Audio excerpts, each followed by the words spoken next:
Hello and welcome to Strictly News TV.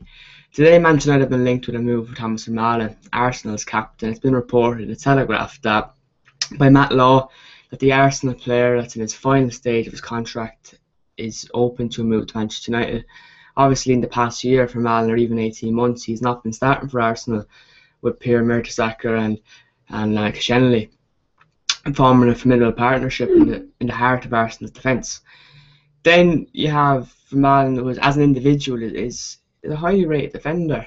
He's had a tough 18 months with injuries, and that's why United fans are probably thinking this morning, Thomas Vermaelen, he's injury prone. Why are we after him? Look, the last time we were in touch with an Arsenal captain, he was also injury prone. He came to Manchester United and had a terrific first season.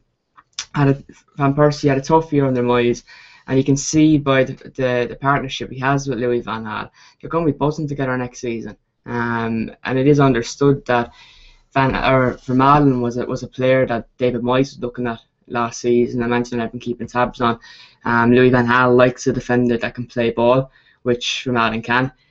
There just is doubts about the quality we need in this position. We already have Johnny Evans, Phil Jones, and obviously Chris Smalling, who all have different attributes. Personally, for me, I prefer Johnny Evans and I prefer Phil Jones to Chris Smalling.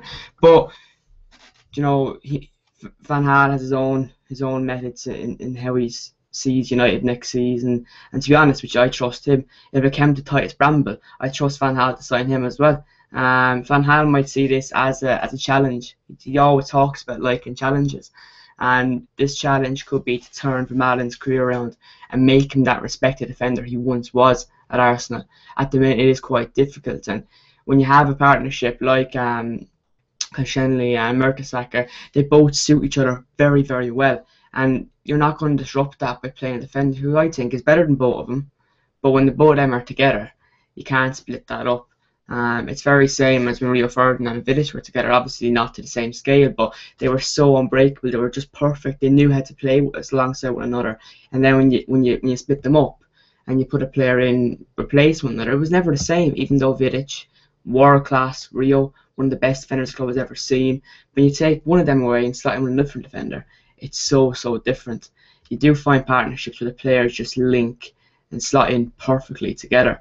There is talk, obviously Arsenal fans are not going to be happy about this. They've already seen the club not go for Cesc Fabregas, which led him to go into Chelsea. Understandably not happy about that. Rob from Arsenal Fan TV has done a similar video to this. Rob, Arsenal Fan TV, the link's in the description. It's a good challenge for Arsenal fans, and even from looking back from a different perspective, you do get the impression that these are Arsenal fans that love the football club, and there's nothing wrong with that. So it's definitely worth a watch. And he refers to how Arsenal have already given Manchester United Robin van Persie, yet we have returned the favour by giving them Mikel Silvestre, who was aging at the time and near retirement. So you have that too, and Arsenal have also seen a wealth of players go to Manchester City to strengthen their side. Nasri. Just talking about Nasri last season was fantastic, and it's obviously pissed Arsenal fans off a lot. And then to see this, even though he doesn't start for Arsenal, there is a kind of element that he could go to Manchester United, reconstruct his career, and be a dominant defender again. And if they see that happen, they're not going to be happy. Also, as I said, 1 year remaining on his contract, fee of about 10 million being quoted. If that's the case, and you're getting a defender with a challenge on his hands to make him what he used to be, I think it's worth the gamble.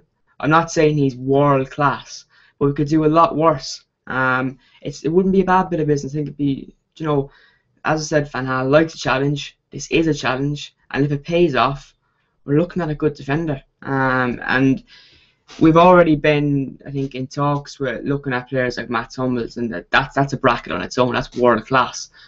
And it is quite hard to attract that level when we haven't got Champions League next season. I'm not saying it's going to prevent United from dealing with the best of players, but I think if we can get in a player like Thomas Vermaelen for the meantime, he is 28, so he won't prevent the development of the likes of Michael Keane and some of the other defenders coming through. And we know Louis van Gaal likes youth development. So a 28-year-old is not going to not going to ruin their chances. I think it's a good age for a defender to come in with experience. We've lost Rio and Village this summer, and Vermaelen has that experience. So there are a few bonuses. There are areas of disappointment for United fans because we're not going to get the likes of Hummels. It doesn't seem, although we have been in talks with Dortmund, but I don't think they're going to let that defender go. Dortmund have this thing where they're very wary, understandably so, of letting go lots of great players each year. They lose them as they go along, and I'm sure the fans are happy about it either. But and just touching on one thing with Arsenal Fan TV, Rob touched on whether Arsenal are an elite club anymore, because they are losing these players. It seems like Monreal is talking of leaving, Cazorla reports that he'd like to go to Atletico Madrid.